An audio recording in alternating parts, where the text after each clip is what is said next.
They told me there wasn't a seat for me at Christmas dinner. But what I did with the money they thought they were inheriting, left them speechless on New Year's Eve. Before we dive deeper, don't forget to subscribe and drop a comment letting us know where you're tuning in from. I am 72 years old, a widower of 8 years, and every Christmas since my wife passed, I've been the one to host the holiday dinner. Evelyn and I had built the tradition together over nearly 4 decades of marriage: roast goose stuffed with apples, her tart cranberry sauce recipe written in her handwriting on a yellowed index card, the fire crackling in the hearth while the grandkids tore into presents with paper flying like confetti. Every ornament on the tree carried a story. The hand-painted angel Caroline made in 2nd grade. The glass snowman my son David had picked out at the school fair for 50 cents, which Evelyn insisted was priceless. And every year, when I pulled the boxes down from the attic, I could still hear Evelyn's laugh as she untangled the lights, insisting that secret was patience. She was always right about that. When she passed, I worried Christmas would die with her. But I made sure it didn't. That first year, I hosted everyone at the old house: Caroline, her husband Jason, their 2 kids, David and his brood, even Evelyn's sister with her sharp tongue and softer heart. I cooked the goose myself, clumsily following the steps she'd taught me. The cranberry sauce came out too sweet, and the pie crusts were uneven, but the family sat around the same table, and for one night, it felt like she was still there. It became my mission. No matter what else changed, Christmas stayed ours. I kept her recipes, her little rituals. I played the old Perry Como records while the grandkids unwrapped gifts. I saved the wishbone for Caroline, because Evelyn always said she had the stubbornness to need the extra luck. For 8 years, that tradition held, until this one. A week before Christmas, I called Caroline to ask if I should get the tree or if she'd bring one from the lot near her place. It wasn't unusual for us to share the cost. She and Jason would pick it out, I'd set it up, and the kids would decorate it. It started with a phone call from my daughter-in-law, Sandra. She tried to sound sweet, but her tone was rehearsed, like she had practiced it in the mirror, smoothing out any trace of guilt. "Harold," she began, stretching my name as though she wanted to soften the blow, "about Christmas this year, well, with my parents flying in, space is tight. We think it might be best if you sit this one out. Just this once. Just this once." 3 little words, spoken like a temporary inconvenience. But in my gut, I knew it wasn't temporary. It was the beginning of something else, something permanent. As she spoke, I heard faint clinking in the background, the sound of wine glasses touching, laughter bubbling low. My son was there. Matthew. My own flesh and blood, standing in the same room while his wife carved me out of the holiday like fat off a roast. He didn't say a word. Not even a half-hearted, "Come on, Sandra, Dad should be there." No defense. No hesitation. Just silence. That silence was worse than the words. Because I remembered every Christmas morning when Matthew was small, his face lit by the glow of a tree Linda and I had stayed up until midnight to decorate. I remembered him sitting on my shoulders at the town parade, clutching a candy cane sticky enough to ruin my jacket. I remembered the year I worked a double shift at the mill so we could afford the train set he wanted, and how his laugh echoed through the living room when it circled the tracks for the first time. All those memories, and now he stood by while his wife said there wasn't room for me. I swallowed hard, forcing my voice to stay steady. Understood. That was all I said. But inside, something snapped. They thought I was just the lonely old man who baked cookies for the grandkids and nodded along at family dinners. They thought of me as the wallet in the corner chair, the one who wrote checks for emergencies, that somehow always involved vacations, remodels, or new gadgets for the kids. They thought of me as someone who would take whatever scraps of affection they tossed my way, grateful for the crumbs. But what they forgot, or maybe never truly understood, was that I was also the man who co-signed the loan on that big suburban house they liked to brag about. The man who dipped into his pension to cover their down payment when their credit was too bruised to stand on its own. The man whose name still sat right next to theirs on every legal document that made their dream home possible. For years, I had quietly kept them afloat. When a payment came due and they came up short, I covered it. When the property taxes piled higher than they could manage, I wrote the check. I didn't broadcast it, didn't wave it in their faces. I told myself that's what fathers did, that someday, Matthew would look back and understand that his family's stability had been built on the shoulders of his old man. But thank you never came. Gratitude never came. Not even acknowledgement. It was never, "Dad, we appreciate this." It was always silence. As if my sacrifices were just, expected. My duty. And now, apparently, my duty did not extend to a chair at their Christmas table. The days that followed dragged like a punishment. I tried to fill the hours. I baked Linda's sugar cookies, the ones she used to dust with red sprinkles and set out on the good china. But when I pulled the tray from the oven, the silence in the kitchen was unbearable. No soft hum of her favorite carol. No children running in to steal one while they were still too hot. Just me, setting them on a plate I had no one to share with. I switched on the old record player one evening, the one Linda bought me in 1972 when I couldn't afford one myself. Bing Crosby's voice filled the living room, warm and steady, but instead of comfort, it felt like salt in the wound. I sat in my recliner with the music playing, staring at the empty chair across from me, the one Linda always claimed as hers, and I swear I could almost see her there, smiling softly, telling me not to let bitterness take root. But bitterness was already there. On the 23rd, I drove into town. Main Street was buzzing with families, arms full of shopping bags, children tugging on mittened hands, faces flushed from the cold. I stopped by the hardware store just to exchange a few words with the clerk, but even there, surrounded by chatter and lights, I felt like a ghost. Like the whole world was moving forward, and I was left standing still in a snowdrift. That night, I sat down with the photo albums Linda had kept so carefully. Page after page of Christmas mornings, Matthew with a bow taped to his head, Caroline clutching a doll half her size, Linda laughing as she wore the paper crown from a cracker. My throat tightened until I couldn't breathe. I closed the book and set it aside. And the house, our house, felt so impossibly large. The walls seemed to echo every step I took, every breath. Even the ticking of the clock grew loud, a reminder that time was passing, that Christmas was closing in, and that I was not part of it anymore. The worst of it was the phone. Every night, I left it on the table, hoping it would ring. Hoping Matthew might call, that maybe he'd regret how it was handled. That maybe one of the grandchildren would say, "Why isn't Grandpa here?" and he'd realize what he had done. But the phone stayed silent. Christmas Eve came, and with it, the ache of memory. For 50 years, Linda and I had hosted Christmas Eve supper, beef stew simmering on the stove, bread rising in the oven, the whole house warm with the smell of it. The children would set out cookies for Santa, arguing over how many carrots to leave for the reindeer. We'd read Luke's Gospel by the fire. And when the clock struck midnight, Linda would kiss me and whisper, "Another Christmas together, Harold. We're blessed." Now, at midnight, I sat alone, the stew pot empty, the fire unlit, the silence deafening. It was in that emptiness that the words I had overheard days earlier came back to me. He doesn't really fit in anymore. Once he's gone, the house will be yours outright.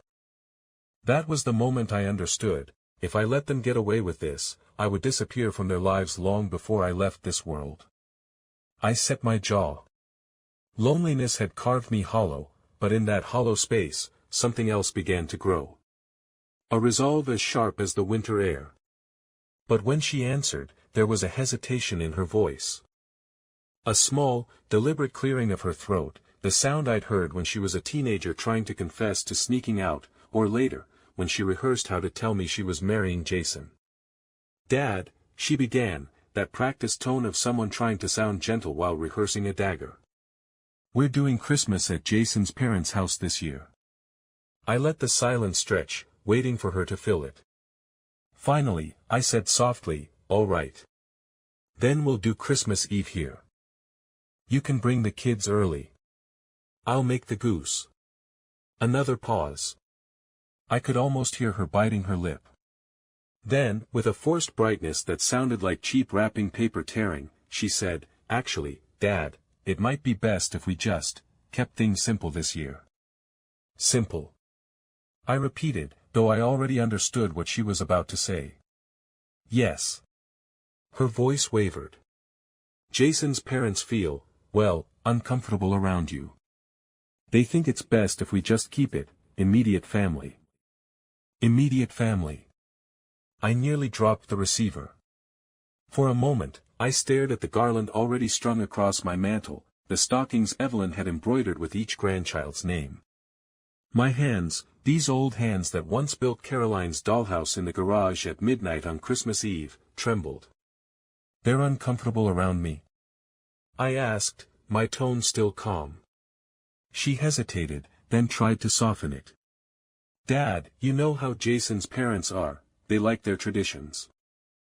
They're very particular. It's not personal. Not personal. Being erased from your own blood wasn't personal." And then, in the background, I heard Jason's voice. He wasn't whispering. He wasn't even trying to hide it. "Tell him it's just easier this way. We don't need him sulking around, making things awkward." My chest tightened. Caroline must have heard the silence because she rushed in. "Don't listen to him, Dad. He just thinks the holidays should be stress-free." I drew in a long breath. "I see." But Jason wasn't finished. His voice carried again, louder this time. "And make sure he doesn't try to guilt-trip you. He's had his Christmases. This is about the kids now. About our family. Our family." As if I hadn't raised Caroline. As if I hadn't carried the weight after Evelyn died so she could lean on me through her grief. Caroline's voice snapped back onto the line, brittle and defensive. "Dad, maybe we'll drop by on the 26th, bring leftovers. The kids can open your presents then." Leftovers. Like I was an afterthought. And then, the final insult, Jason, again, his laugh sliding through the line like a blade. "Don't let him bring any of that tacky junk he calls decorations. My mother wants everything coordinated. None of those old ornaments." Old ornaments. The angel Caroline made in second grade, the snowman David bought for 50 cents, all dismissed as junk. I kept my voice even, steady, like a man addressing a stranger. "Understood," I said. I could hear the relief in Caroline's exhale, the sound of someone who thought they'd navigated a difficult conversation. "Thanks for being reasonable, Dad. I knew you'd understand." Understand? Oh, I understood more than she could ever imagine. The next evening, my phone rang again.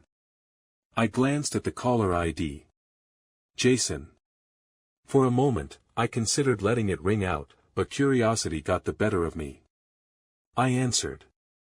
"Hey, Pops," Jason said, his voice all syrupy charm, the same tone he used when he wanted me to co-sign a loan or invest in his half-baked business ideas.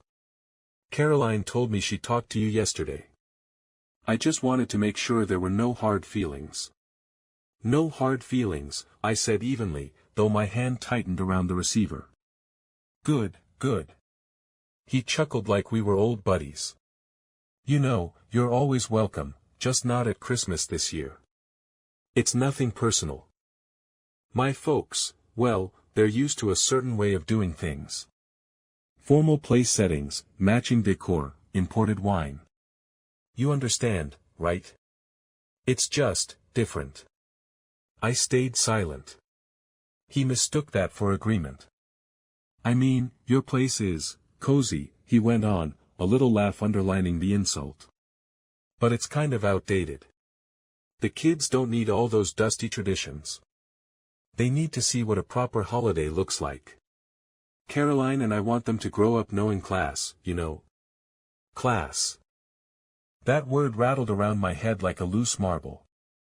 Evelyn and I had scraped and saved for every tradition we built. We didn't have imported wine, we had cocoa and laughter. We didn't have coordinated ornaments, we had ones the kids made with glue and glitter. Jason wasn't finished. And don't worry, he said smoothly. We'll make it up to you. Maybe you can host a little get-together in January or something. Keep it simple. Just you, us, maybe some takeout. The kids can stop by for a bit if their schedule allows. No need to go all out. No need to go all out, the words Evelyn used to say every year as she baked pies for a dozen people, insisting love was what made Christmas, not extravagance. Jason lowered his voice like he was sharing a favor. Honestly, Pops, you should be grateful. You don't need all the stress of hosting. You've done your part. It's our turn now. Just relax and let us handle things. Enjoy your golden years. My jaw clenched. He thought he was offering me comfort, when every word dripped with condescension. Jason, I said finally, my voice calm but sharp as broken glass, thank you for calling. He laughed. Anytime, Pops. We're family. You know we'll always take care of you.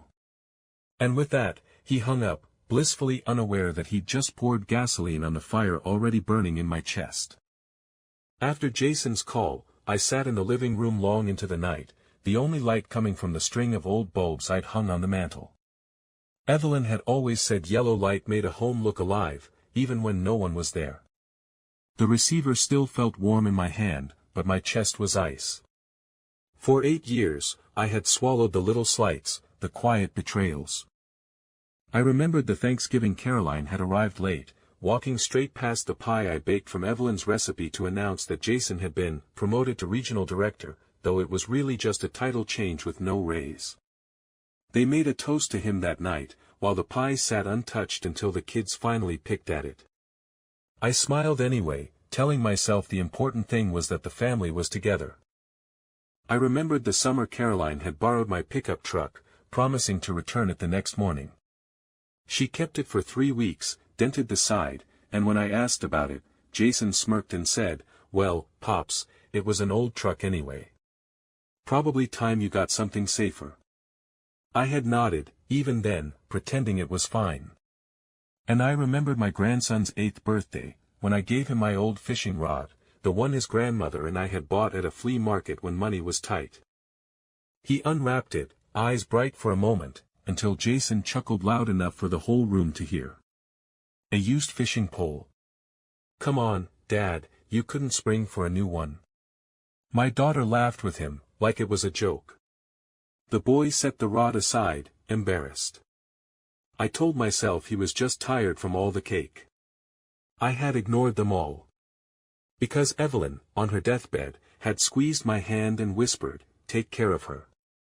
She'll need you. And so I had, blindly, faithfully.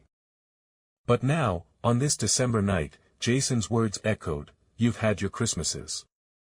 It's our turn now. That's when something inside me snapped back into alignment. I walked to the desk in the corner of the study, where Evelyn's handwriting still covered sticky notes about bills and birthdays. I pulled open the drawer and took out the leather folder I hadn't touched in years, the one holding every deed, every account, every paper that proved I still owned more than Jason ever dreamed of. The family thought they knew what they would inherit one day. They thought the house, the savings, the investments, all of it would roll right into their hands like a tray of gifts. But they were wrong. I dialed my lawyer the next morning. It's time, I said simply. As I laid out my instructions, I felt a clarity I hadn't known since before Evelyn died. The house, our house, where Jason once sneered that the wallpaper was stuck in the 70s, would be signed over to the church to become a permanent shelter for single parents.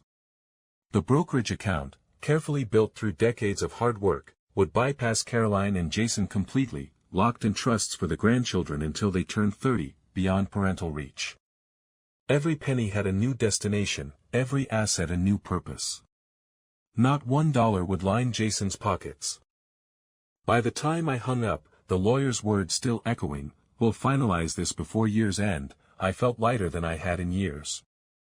I poured myself a cup of black coffee and stood at the window, watching the snow fall over the yard Evelyn had once filled with roses. For the first time in a long time, I didn't feel like the ignored old man holding on to fading traditions. I felt like a man who was finally done ignoring. I was a husband keeping his promise. A father finally drawing the line. A man who had decided his love would no longer be wasted on those who treated it like an inconvenience. And when the papers went through, Jason and Caroline would finally understand. This Christmas, they had cut me out. But come New Year's Eve, it would be me cutting them off. The documents were signed, filed, and out of my hands by December 28th. But a man doesn't spend 72 years on this earth without learning one truth: people always reveal themselves when they think no one is watching. So I watched. It started small. I parked my truck a block away from Caroline and Jason's two-story house, the one I'd given them the down payment for. Their Christmas lights twinkled in choreographed flashes, the kind Jason bragged cost only $1,000 at the home show. Through the frosted front window, I saw them gathered around the living room. Jason's parents were there, too, perched like royalty on the couch while Caroline hovered nearby, fussing with hors d'oeuvres on a silver tray I recognized. Evelyn's tray. She'd used it every year for our Christmas goose. Jason poured champagne and raised a glass.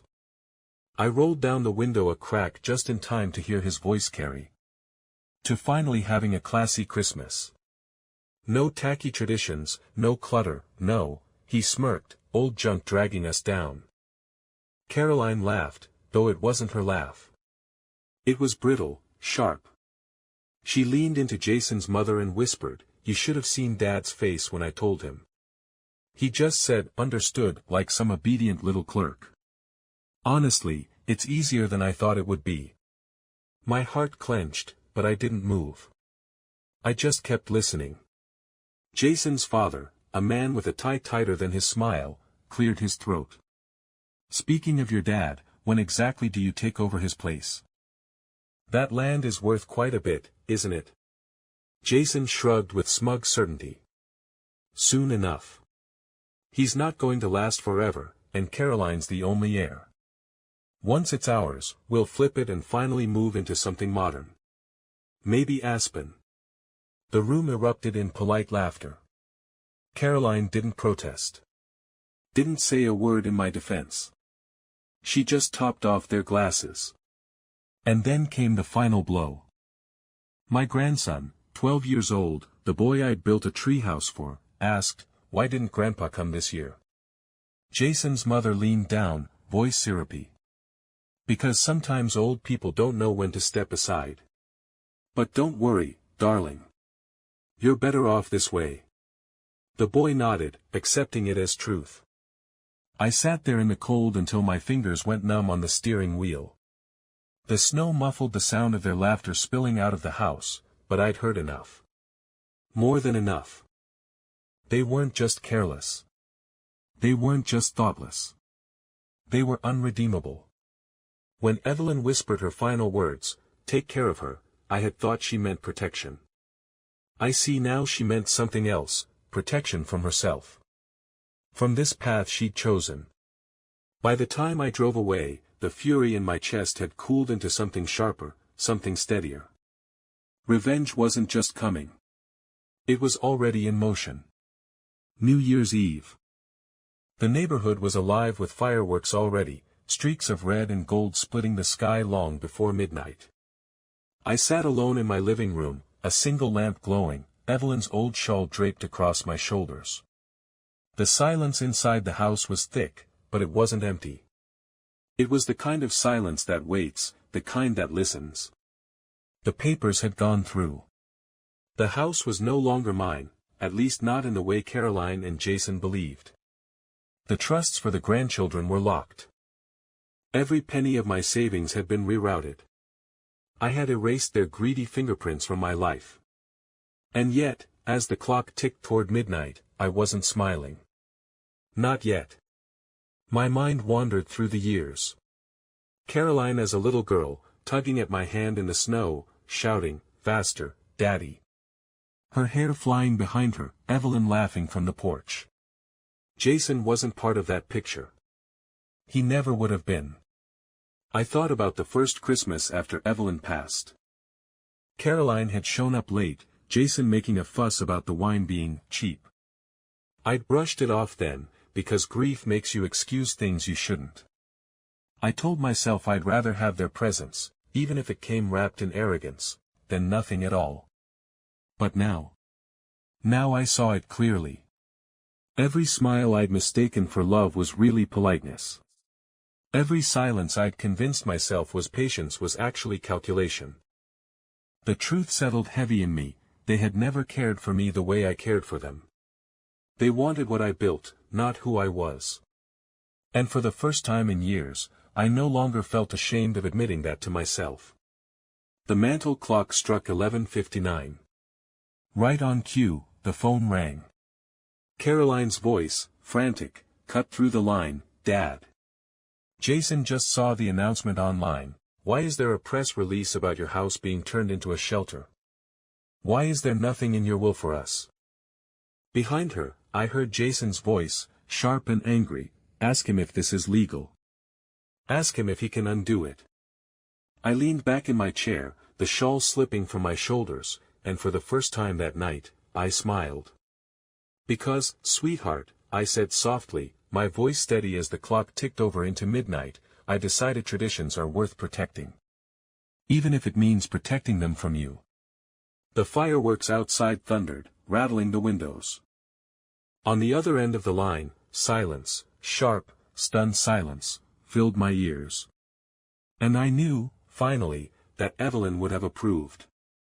"Dad, you can't be serious," Caroline's voice cracked, brittle with panic.